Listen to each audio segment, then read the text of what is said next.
Hello, welcome back to Evil Scuba Diver, Jimmy Fallon Christmas album. It's entitled Holiday Seasoning Sweater Deluxe Edition. I had to get the extra songs in there by Jimmy Fallon, released actually November 28th, 2025. So this is extremely fresh. It's a holiday album and I gave him the benefit of the doubt. You know what I mean? I went into this thing thinking, you know what, Jimmy Fallon, I'll hear you out. You don't have really too much of a fun talk show in my opinion. I think your laugh is a little bit grating and honestly a little bit patronizing when I hear it. It makes the audience feel a little bit like they're a baby rather than like, oh, I'm watching something that's actually entertaining. But you know what, Jimmy Fallon? I listened to your album. I listened to your whole album all the way through as intended. No skips, no pauses. I listened to the whole 1 hour and 3-minute experience uninterrupted. And what did I think? What are my thoughts? Well, actually, they're pretty complex for a Jimmy Fallon Christmas album. I want to break this down real quick. First of all, with the album cover, it's not starting us off on a great foot here. We're not exactly looking at the Mona Lisa or like OK Computer or In Rainbows or anything of that extent. But we're sort of looking at Jimmy Fallon skiing here on what's obviously a green screen, surrounded by a lot of animated cartoon chipmunks, but he's skiing on what seems to be a very unatmospheric, sort of display of snowfields and mountains. And he's dressed up like a little doll, and he's kind of mocking a bit with the face right there. He's kind of leaning into some black pill, sort of like Zoolander, Blue Steel sort of mannerism. I'm not a big fan of the text, like the holiday seasoning top and bottom. The holiday part, it's a little bit bigger than the white,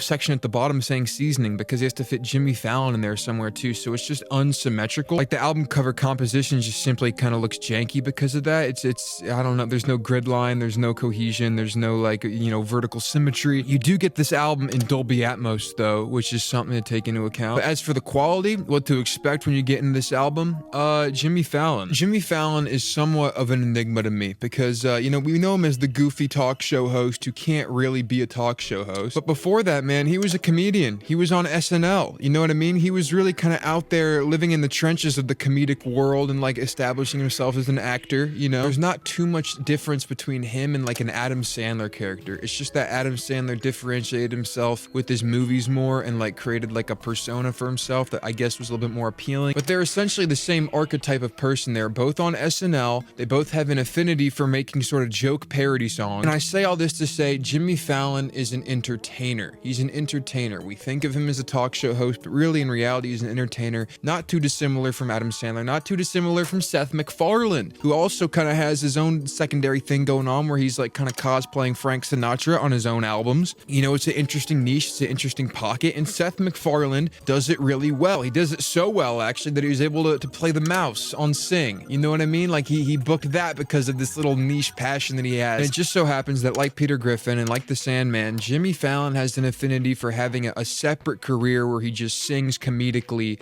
in this weird niche pocket. His niche pocket is holiday songs. It's really all he's done. It's all he's released is Christmas songs. I don't know whether it's because it gives him an excuse to kind of joke around because Christmas music is inherently novelty. You don't hear it any other time of the year. The second January comes around, Christmas time is off. It's canceled. So it makes every piece of Christmas music kind of feel like a blur. Like you don't need to put too much time and attention into it as like a celebrity star who's making a niche side project because it's going to go as quickly as it comes and it's going to serve as a stimulation and then it's going to disappear for like another year. But it will always have a yearly return, right? So it's honestly kind of an interesting way to game the music system. If you specialize in Christmas music, you basically get to hibernate for 11 months out of the year and then 1 month it's your time to shine. It's your go time. It doesn't even need to be the craziest thing to show to the world. It just needs to be something that like reinforces the whimsy, the holly, the mistletoe. As long as you can reinforce what everybody else is already regurgitating, man, you're gonna probably fit in quite nicely. And that's something I think Jimmy Fallon is aware of. I think it's the reason he does Christmas music instead of anything else. It also allows him to get very gimmicky because Christmas music is inherently very gimmicky. We got song titles in this album like Ugly Sweater, Christmas Ding Dong, Chipmunks and Chestnuts, a collaboration song with the one, the only Miss Dolly Parton, It's Almost Too Early for Christmas, where they're actually intertwining in a duet on this song. Like it's a back and forth, like they're both kind of masquerading over each other with their different harmonies and different vocal presences. And you get your classics like Little Drummer Boy and Silent Night, performed by Jimmy Fallon, also recorded at Electric Lady Studios. This album has a budget. This album has a crazy budget for some reason. He brought in Dolly Parton for a song. He's got Will Ferrell on a song, Weird Al's on a song. He's got a parody Christmas song about getting a COVID booster Booster featuring Ariana Grande and Megan Thee Stallion. It's basically how it sounds. But he's also got like the Jonas Brothers, Justin Timberlake, Meghan Trainor shows up on this album. And the Meghan Trainor feature was actually a little bit eye-opening for me because it's 5 tracks into the album. I'm sitting down,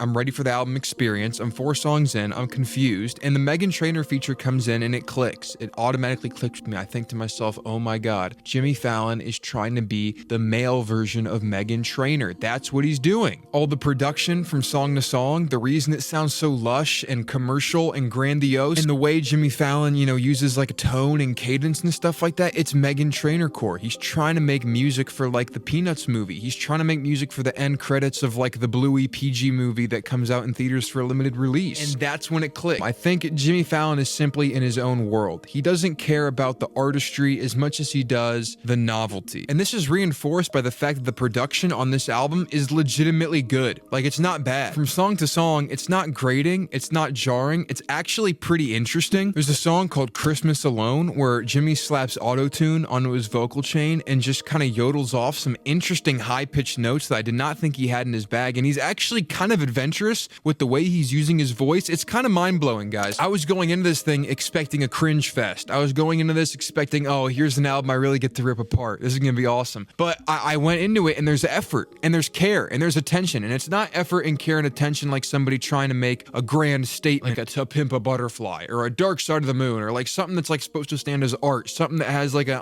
underlying intrinsic, like artful, like pondering quality to it. He's not doing that. No, it's care, effort, and attention to make a Meghan Trainor album. He's making a Meghan Trainor Christmas album, but as a dude. And we might not recognize it as care and attention and love for the craft because it's not very artistic when you first look at it. But if we put ourselves in the mind of Jimmy Fallon, this dude had to record an hour and 3 minutes of Christmas music. Every single song is decked out with verse, chorus, verse structure. It's all produced great. It's mixed and mastered well. Every song has a little central gimmick. Every song has like a little central pocket that he puts you in. He's not taking himself too seriously. There are playful ad-libs. He even sprinkles in his classic Fallon laugh every now and then. Like, in terms of effort, this album is actually trying. It's trying to be a parody Christmas album. And here's the thing, I think Jimmy Fallon's SNL past career is actually helping him out quite a bit on this album, because essentially what he's doing here is he's making like the Hanukkah song via Adam Sandler style kind of over and over and over again, but it's Christmas. And this album almost feels like him vicariously living through like a long-winded 1 hour and 3 minute SNL parody sketch. Like, he's doing this album almost for the bit, it feels like. Like, there are moments on these songs where I'm thinking to myself, man, this is built for like an SNL digital short. If I'm gonna be completely real with you guys, I didn't completely hate my time listening to this full hour-long experience. And that might seem weird to say, but think about this. I'm listening to an hour of Jimmy Fallon Christmas music. I'm putting myself in the headspace of somebody who would enjoy this. Who would enjoy this? That's what I'm thinking to myself. Who would enjoy this? I had to put myself in the mind of a 30-year-old, 35-year-old millennial woman who has 1 child. Completely and honestly, as I was listening to this thing, I was beamed into the spirit of like a 35-year-old millennial woman who's like cozied up in her Hallmark-approved clothing inside of a 2-story house that her husband pays for with a white picket fence. Like, and I was bundled up with a nice chai thing from Starbucks. Something chai, something from Starbucks, something commercial. My golden retriever dog named Buster jumps on the couch with me and cuddles up. We have a Hallmark ad playing on the TV. There's not even a Christmas movie playing. It's a fucking advertisement. And I'm bundled up. I got my knees kind of like this. I have like my hands on my cup of coffee, my cup of tea like this. You know how they do the cradling or whatever. And that's my spirit for this album. And I honestly believe that Jimmy Fallon, if this is what he was trying to do, if this is the demographic he was trying to pin, he hit the nail on the head, man. I really cannot complain about what I got here. I clicked play on a Jimmy Fallon Christmas album and I got transported into the body of somebody from a different demographic, different gender, different socio-economic background. And might I say, there was something kind of exciting about going song to song and wondering what gimmick he would pull next, like the elves are unionizing or the song with Will Ferrell as a feature. It sounds exactly like Hallmark music, but if you can get past the fact that you're kind of listening to like fluorescent bulb core, like wallpaper core music, it's a decent ass time. I can't even lie. I can't even lie to you. I think there's something to be said too that when you go into an album expecting something bad, everything that is good surprises you to like an X degree, to an nth degree. And that's kind of what I was experiencing here, because while Jimmy is not on pitch and while he is not taking himself too seriously, and some of these songs are overtly gimmicks, I